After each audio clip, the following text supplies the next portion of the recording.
Son of a bitch. What the hell I'm doing here? It's really went off the rails in a shit way. I'd like to know how practicing jiu-jitsu, becoming a high-level black belt, has influenced the way you tattoo.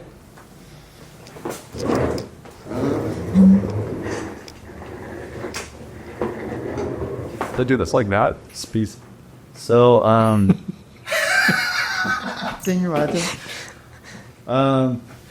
I think jiu-jitsu and tattooing, I've been asked this question a bunch before. I think it's just a matter of maybe discipline, like trying to put that discipline that I had from fighting into my tattooing.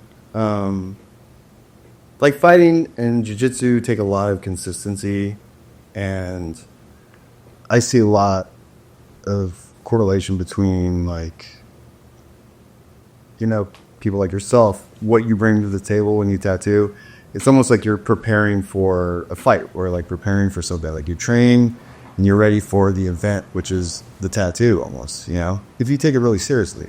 And having that discipline of like, this is your regiment, this is what you do always before a tattoo, and how you prepare for that, and then you execute, you know, visualize, execute, all that kind of thing. And I try to bring that into my tattooing. I think that's what I'd like to be able to do. They're really hard to do at the same time. I had a lot of trouble, especially when I was fighting and trying to be a shop owner and tattooing. That was really tough because it was just like a lot of myself I was giving like every day, like training 5 hours a day and then trying to tattoo. God, it's insane. Yeah, and like Joey did it, and you know, we were just miserable fucking people. I was dieting, I'm exhausted, I'm hurt probably most of the time, and trying to tattoo. I remember after one fight, I fought Joe Riggs, and I got my nose broken really badly. You remember? I was there. We were there. And I had multiple surgery. I had 2 surgeries after. But I remember after one nose surgery, I went in and tattooed afterwards. Not surgery, sorry. I had the surgery, and then they were removing the gauze, the packing from my nose. And then I had an appointment that day. So I had the gauze taken out, which was like yards and yards of gauze out of my nose. Yeah, Dr. Lee did, actually. Okay. He's like, this is going to be a real uncomfortable. He's just pulling gauze out of my nose. Like, was just pulling out. And then just like a river of blood comes out. So then I go tattoo that day. I'm tattooing. It was actually my client, Brittany, who's she's a friend of mine too. So it was tattooing her. And all of a sudden, just my nose dumps blood all over my lap. And like, it didn't hit her, but it was real bad. I was like, hang on, I got... You went to the bathroom. Fuck. Yeah. I don't know why I'm telling you that story, but just came with my brain. Just thinking about like trying to live those 2 lives at the same time. But yeah, I mean, I think to answer your question, that's probably like how I see it helps or want to know. Oh, really good kind of preparation to get seriously, yes, of the study and focus. Yeah, absolutely. Yeah, that's cool. Makes sense. And the concentration, you know. Right. Just having to be totally present, you know, trying to... Fighting, you have no choice but to be present. That's the thing a lot of people love about jiu-jitsu is whether you want to or not, you're totally in present time. Right. You know, if you're not, then you're getting... You don't perform, right? Yeah. Yeah, you're used up. And even at moments you may not be, like I definitely, there's times where I'm rolling and like thinking about something else. But when you're actually like putting forward effort, like you're 100% in present time. Yeah. Right. And I think that's what gives you, gives your kind of your brain a break in a certain way. Training like gives you that too. Right. It's like this enormous exertion, but at the same time, you're taking a break from the rest of the world for a little while. It's like your sanctuary. I think the same thing happens to me when I'm on a racetrack on a bike or a car. Yeah. It's like if you're not present, you're in trouble. So you have to you're there. Yep. You're focused. And you'll sometimes you can feel yourself fall out of focus. And if you're not able to like immediately focus back in, you got to come in. You got to get off the racetrack. because you're going to That's really dangerous. just super dangerous. Yeah. You're dangerous for yourself, but also for other people. Yeah, but same thing. Like you're there, present there, and nothing else is invading. Yeah. So I can see the Yeah. real similarity. I had a couple fights where I remember not really being present. Like, actually in the fight. Like, feeling like I wasn't there. Like I was kind of out in my body. Yeah, it was weird. Interesting. I tried to snap into it. And one fight, I shouldn't have been there. I shouldn't have fought. Like, I was just like, I had a lot of shit going on in my personal life. My dad had just died. I had like major injuries I was fighting through. And I just shouldn't have fought. And I was just being stubborn, took the fight anyway, and didn't perform the way I wanted to. And just like the whole time, I'd be like, fucking snap into it. Like, I can't wake up, you know? Interesting. Yeah. It's a weird feeling. Like, you're getting hit, like knee, and you're like, you feel that. It's like I'm over there. My brain's over there watching my body just get mutilated right now. Yeah. Well, and Your body's just like, in your focus. focus, right? Because if you're not focused, if you're thinking like, oh, my rib hurts now, at 5% brain power, it means 95% of the brain is only focused on the fight now. And then you need 100% focus to beat that person. Otherwise, you can't beat that person. So 95 there, and then, your fucking hand, you break your hand, you're like, oh, that's 20% focused on my hand would give me a problem. Right. How are you going to beat that person if you're 75% focused?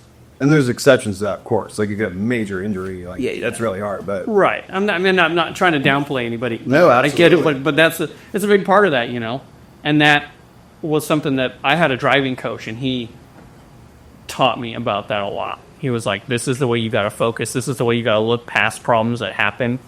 This is the way that your brain should approach something that happens. And this is the way you can look at things to see them in unemotional ways. And they're just things you have to navigate. They're not emotional attachments. Yep. Because when you attach emotion to them, then you're taking focus away. Because you're using mental energy on the emotion and not on the task. So he was a do you feel like racing helped your tattooing or hindered it? Or was it hard for you to, like, focus on both at the same time? Or I mean, yeah, because, when you're doing fun stuff, you want to do it more. yeah. You want to do it a lot. Sometimes a little bit, but sometimes it's just, I don't know. I mean, I think the mental aspect, it probably helped tattooing a little bit, made me more mindful of staying with the practices that I built with tattooing and not getting lazy sometimes, because I can get lazy for sure too with it. But I think that it helped me release some of the repetition of tattooing all the time and the pressure of always doing custom tattooing and wanting to perform my best all the time. It's very taxing. So for me, it was a good break from that aspect. Yeah. Because you're there, you're present, you're not thinking about oh, next week I got to do this person, they're coming from overseas, and I got this thing, and I hope the stencil fits on right, and oh fuck. Right. You're just like, I'm at the racetrack. I'm getting ready to go on the racetrack. Is my bike up to temperature? Do I have all my safety gear on? Do I feel good? Do I have a plan? Like, you'd What never am I want to focused tattoo after the racetrack. Right? Yeah, I'd never want to have an appointment to go to The day? after going to the racetrack. Oh, no. I know that wouldn't work, Yeah, I should. geographically. Right. Like, for me, I had days where I was like, I really shouldn't be training right now, because I'm just totally just thinking about what I have to do after. Right. I'm thinking about this drawing, is that like we just said, is it going to fit right, and Am I going to not present. Am I going to get it done right? Am I going to like the drawing? Can I draw this thing the way I want to draw it? Mm-hmm. Am I a fucking loser going to draw this thing that's going to take me 5 hours to get this drawing done okay? Yeah. And it's still going to be just okay? What's going to happen? And as I'm getting older, I'm like, God, I'm going to be so tired today. I'm going to be exhausted. Dude, do I really want to go do that? Because most jiu-jitsu guys, you go train, go get lunch, you roll around, and you take a nap, maybe go train again at night. But, you go train, and then Joey and I, I'm rushing to the shop, dripping in sweat, pounding our lunch down, and then getting to tattoo room. And I'm, still sweating. Yeah, I'm ready to tattoo. For sure. That is not how I want to have my day. That sucks. Right it's okay, I'm going to start tattooing at 3 to give myself that much time to kind of calm down. Yeah. And that doesn't really work to have an efficient work day. Right. You know what I mean? So that's the struggle with that kind of thing. You know, you could train at night, but it's always hard to get my day done. It's hard, man. Tattooing is such a lifestyle. It is. If you really want to embrace it and you want to make it your thing where you're working on custom work and really, trying to push a point of view with what you're trying to say in the work and that kind of thing. It's such a challenge to have an outside life that is balanced. Yeah. It's kind of impossible, almost. Yeah. And if you're going to work, 5 days a week, it's like so much. It's so much. It's really hard to put tattooing on a schedule because it within itself, that being art is not something that just gets made on a schedule. Well, also, you don't know how much homework it's going to be. Right. That's what I mean. Yeah. It's like, well, fuck, tonight I got no homework. Cool. But tomorrow, the next week, I got homework every night. People are like, hey, let's go. And I'm like, oh, God, I'm so busy this week.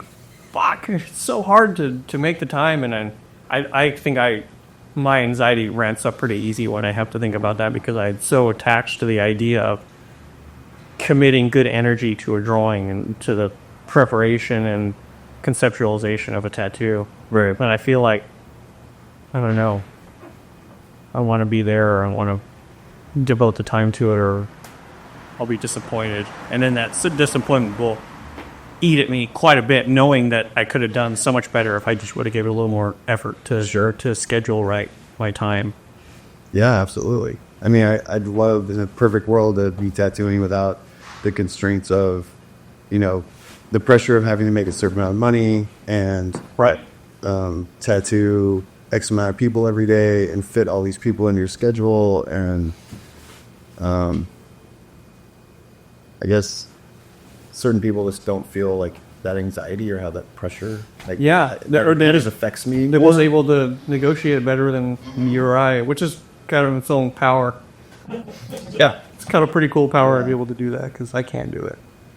Well, I mean, for you have like ridiculous amount of people who want to get tattooed by you, but you have to be able to just like focus on, okay, I'm going to work on this group of people. Right. Yeah. And now with COVID, I think that's going to be easier. It's going to get narrowed down probably a little bit more for you, but Yeah, a little bit. Yeah. Which is also challenging and different, but whatever. Everyone else having to face the same shit. yeah. Let's talk about tats. Tell us a little bit about your style of Japanese work and how you feel it you chose to end up doing the style that you're doing now. Like what kind of led you there and what is it about it that you prefer over other stuff you see? I think it kind of, that question comes off what we were talking about earlier, just like how I've been influenced by my surroundings. I'm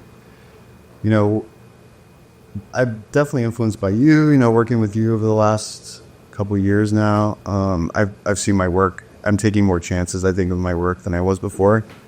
And trying to I've always been trying to find my voice, but maybe taking more risks in my work of like, okay, this is definitely something that I don't see very often or haven't seen anyone do, or at least in a tattoo. Trying to see where that is and like feeling those boundaries out, like, oh, I took it a little too far over here, or kind of tone it back. But I love the flat look of Japanese, like Koronuma. I love that look. I don't necessarily want to tattoo that way. And I think there's been moments in my career where I was like trying that a little bit, staring that way. But Right. I think I do like a little bit more of a dynamic look in the drawing.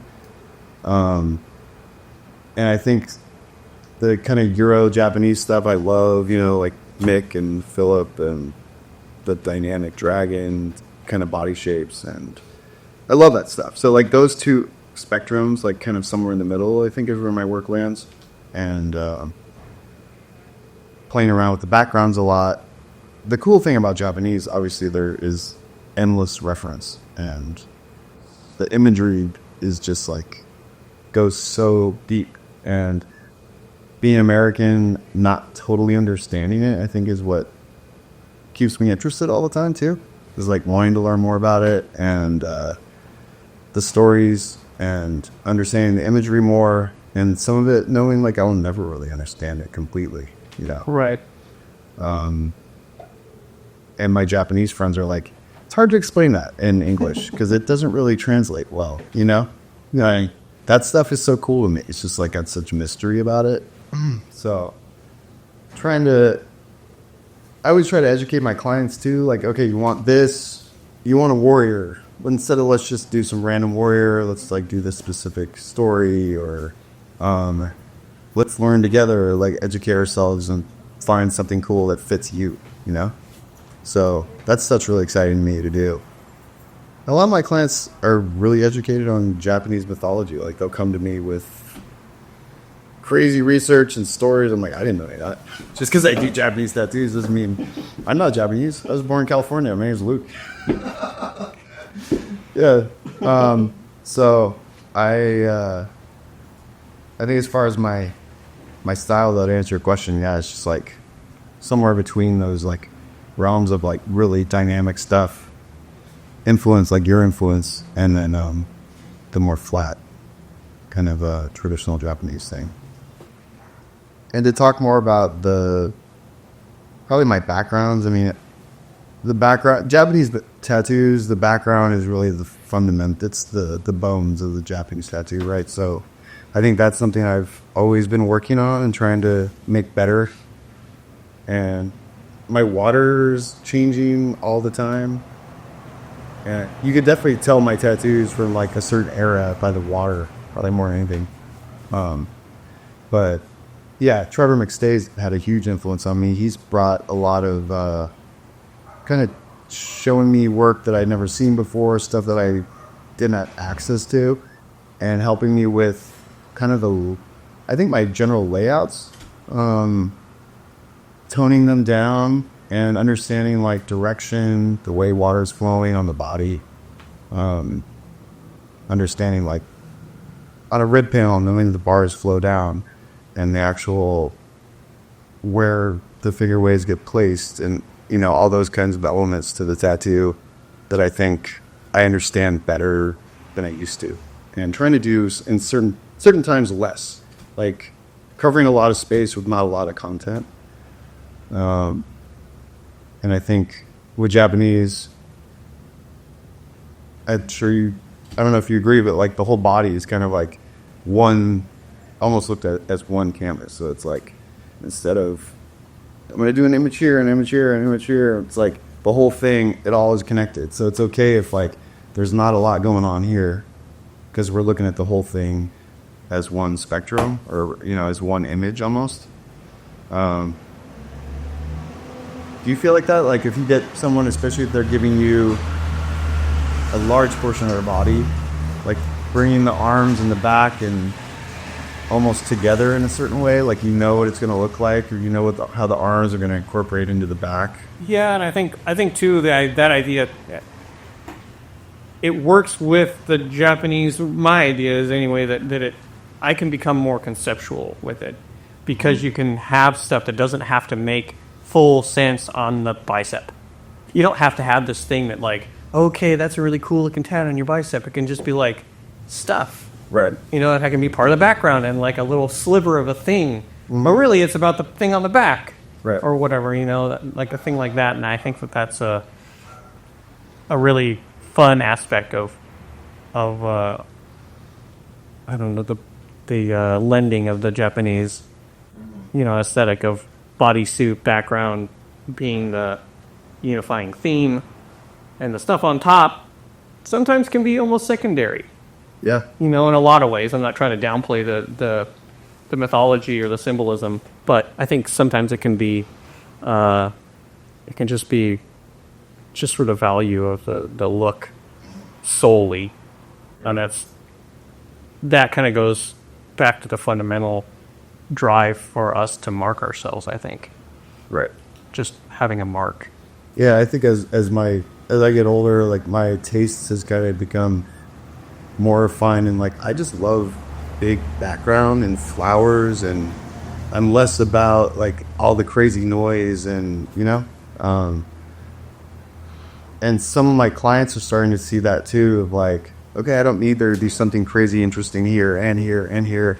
Like, it's better if it's just simple and more almost like serene in a certain way. And it's just like fields of big black, gray that gives the other stuff a chance to breathe in a certain way. Yeah. And I'm really happy when I do less, when I turn down the volume a little bit, you know? And then like certain areas like, okay, I'm going to do something a little bit more intricate or crazy here, but around it, there's not going to be anything, you know? Why? So I'm like being able to have that control of not going nuts with everything, you know? And it's hard. It's really hard. Yeah. Restraint is hard. Yeah. And that's something like when I see certain people's work is like just if they ask me for critique, it's like do less. Like you're doing too much. I think it's just like having less lines and, you know, looking at stuff, how it's going to age, obviously, too.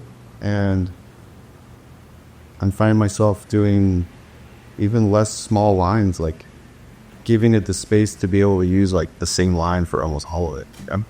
Yeah, I mean, when I was 20, I guess 2000, I was living on 15th and Guerrero. Yeah. And I remember, I didn't know you at the time, but I'd see you like skating around. And I knew you were. And at that time, right after that, I met Jason doing Jiu-Jitsu. Oh, really? Mm-hmm. Okay. And I met him through Sean. And then I started teaching Jason some Jiu-Jitsu. And then we became friends. And that was right around when he was helping me with tattooing. And he was like kind of hesitantly like helping me. And I was 19, 20 out of my house and started to tattoo out of the house. Right. And you guys were opening up Artwork Rebels on Market Street. Right. I remember going over there. I was hanging out there a lot. And I was there. I remember watching you paint the dragon on the wall and kind of just like infiltrating myself there and just hanging out, probably bugging you guys. But, yeah, it was really cool. I mean, I would bring drawings over to Jason, and he would show him, like, look at my stuff and critique it and tell me what I was doing. And Must have helped a lot. he did. He helped me a lot. Must have been a ton of help. Yeah, yeah, yeah. He helped me so much. I mean, he was such a big impact on me in my early years for a long time. I mean, then we opened up the shop together, and Jason is he's definitely someone that he'll give a lot of himself to people. You know, Right. Really generous with his time. Totally. So, yeah, those early years definitely had a huge impact on me and, like, kind of the direction my tattooing went. And then you guys had the shop, and I remember then Jason moved to Spain, and you continued there on Market, and you gave me a job for a little while. I was, like, just doing a guest spot for a while. Yeah. I remember. You got a spot to work or something. I tried to get a job with you, but then you gave it to Yuzharu instead, and I'll never forget that. That was probably the best decision I've ever made. Yeah. Oh wait. Hey, whatever it did, it all worked out. The chips landed fine. It's true. I remember that. I won. I mean, but guitars out. look how nice Yutaro is. I mean, you can't get a nicer person than him. You know, Dude, it's all, it's all front. you were so mad at that time. You were just angry. I remember I would see you walk around the neighborhood just punching windows and stuff, just randomly, and like What was the merit? screaming at people. I figured like Yutaro would just be better at this than work. Yeah. He knew he'd just follow direction. That was a cool time. I feel really fortunate to be dropped into this kind of bubble of like you and Jason and Phil Holt, and just having these like amazing tattooers around me that actually like I was friends with that wanted to help me. I just felt really lucky. But yeah, this area I just felt like the tattoo bubble it was cool. Like so much stuff was happening and like Yeah, so many good tattooers in such a small space. it was so sick. Yeah. SF was amazing then. I mean, that's why I moved here. It was just the draw was too strong. You know, and like you, I was super lucky to be in a place where people were helping me. Marcus, in particular, Marcus really helped me a lot. And then being around other people, Jet Boyhead, and then getting hired at Tattoo City, and you know, being friends with Lehigh and working with him before we ever lived in SF, and just being influencing each other. And yeah, I had a lot of really great luck and fortune myself. So I think, I think we're both really lucky there. End up here in SF with at the time it was just the highest per capita number of badass tattooers in the world, period.